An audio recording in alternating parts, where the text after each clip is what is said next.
ډونالډ ټرمپ په هند کې څنګه وږی پاتې شو؟ ډونالډ ټرمپ د نړۍ تر ټولو یو له ګڼ نفوسه او د نړۍ تر ټولو لویو دیموکراسۍ څښتن هیواد هند ته تللی دی، خو د دې سره سره نوموړی بیا هم وږی پاتې شو. دا چې څنګه دا هر څه په همدې ویډیو کې کتلی شئ. او که تاسو تر اوسه زما یوټیوب چینل نوي سبسکرایب کړئ نو د لا نورو خوندورو ویډیوګانو لپاره زموږ یوټیوب چینل سبسکرایب کړئ او که مو ویډیو خوښه شوه ویډیو لایک او د نورو دوستانو سره شریکه کړئ. په هند کې ډیری خلک غوښه نه خوري. د ټرمپ د سفر سره معلومه وه چې د خوړو د لحاظه به د ټرمپ لپاره د کړاو ډک سفر وي، ځکه ولسمشر ټرمپ د غوښو او برګرو شوقي دی. حال دا چې په هند کې غوښه کارول دومره عام نه دي. په ځانګړي ډول د هند صدر اعظم هم یو څه هندویزم او بودیزم ته نږدې شخص ګڼل کیږي، نو په خوراکي لیست کې به د غوښې پیدا کېدل یو څه ستونزمن وي. داسې خبرونه هم ورکړل شوي چې صدر اعظم ښاغلي نریندرا مودي په ځانګړي ډول ښاغلي ټرمپ ته د بې غوښې خوړو سفارش ورکړی دی. د ټرمپ د غذایي رژیم په هکله هم کله کله پوښتنې کیږي. تر ډیره ویل کیږي هغه د غوښې او برګر ډیری شوقي دی. CNN ته یو شخص چې د ولسمشر ټرمپ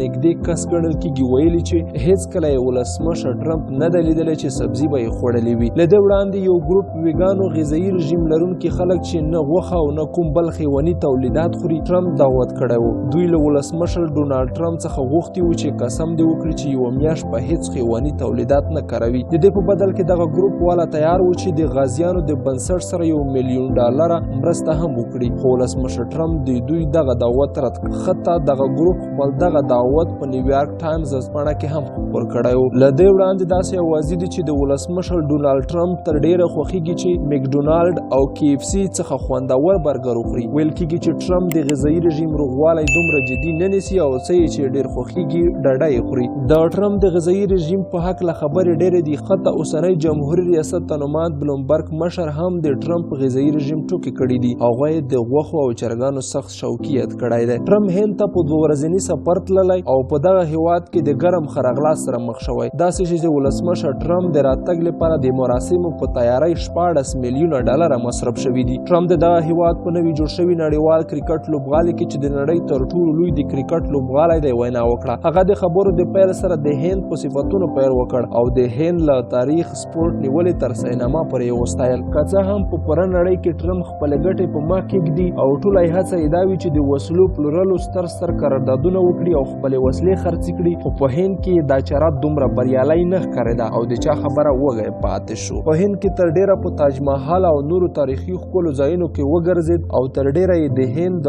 فرهنګ ډیموکراسۍ یو ښه اعلانات ترسره کړل. خو د دې ټولو ترڅنګ یې د هند سره د وسلو په هکله هم د ځینو تړونونو خبر ورکړه. ټرمپ ویلي چې د هند سره یې د $3 میلیارډ په ارزښت د وسلو د پلورلو تړونونه هم لاسلیک کړي دي.